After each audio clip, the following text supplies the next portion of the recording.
My name's Adrian Illy. I'm a senior lecturer here at SPRU and I'm also Director of Training. This is the second year that we've run the SPRU training course. Each year we focus on different aspects and different challenges facing science and technology policymakers. And this year we've decided to focus on science, technology and innovation policy for turbulent times. Oh, that's good. But you're located where? So I'm Richa. I'm working at the Center for Policy Research at Indian Institute of Technology, New Delhi, India. My name is Sun Yanhong. I'm from the Institute of European Studies, Chinese Academy of Social Sciences. My name is Mukhtar Namad Muhammad. I am from Nigeria. I coordinate the Intellectual Property Office of Nigerian Defense Academy. Professor Tiwari, Rupinder Tiwari from Punjab University, Chandigarh. What do we mean by turbulent times? Well, we've been focusing on three characteristics which we see as interlinked drivers and phenomena related to turbulence. One of those is socio-political turbulence, political changes of the kind that we've seen in the UK and across Europe over the past year or so. The second is climate and environmental change and the turbulence that that creates within societies. And then the third is turbulence associated with technological change, the kinds of rapid emerging technologies, rapid technological change that we are grappling with at places like SPRU and in policy organisations across the world.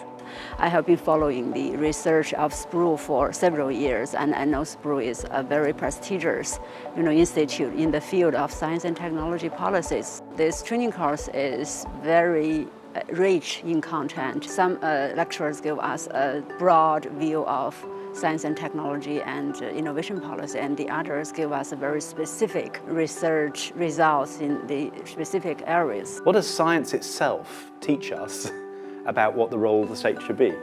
Under what conditions does good science, technology and innovation flourish? And by good, I mean science, technology and innovation that actually addresses societal questions and problems. Yeah, firstly, I learned a lot from this training course. For example, in this morning, professor made a presentation on the evaluation of innovation policy. And also in our country, the evaluation of different kinds of economic policies is still a question. The big surprise is that this university is situated in our national park. We had an expedition the first day. It was a very good experience. What I've learned in this course basically is the interconnections of different actors in policy formulations. I now got to know that involvement of key actors and also engaging stakeholders in policy formulation is key, because what is tenable in Nigeria is basically top-down policy, and now I realize that different actors are key in policy formulations. The benefit of involving different actors is actually to make a policy sustainable, a policy that also speaks to the reality, and a policy that will work. I've learned a lot, and I'm hoping to use what I've learned back to my country and also my institutions. This inclusiveness of the policy, which we really appreciate, that each and every person has to be taken into consideration when you make a policy. Though it's a science policy for the scientists, but science is for the society. That's what we learned from here. Is artificial intelligence really a big problem? Is genetically modified foods really a big problem? And we don't have simple answers for that. That's what I learned.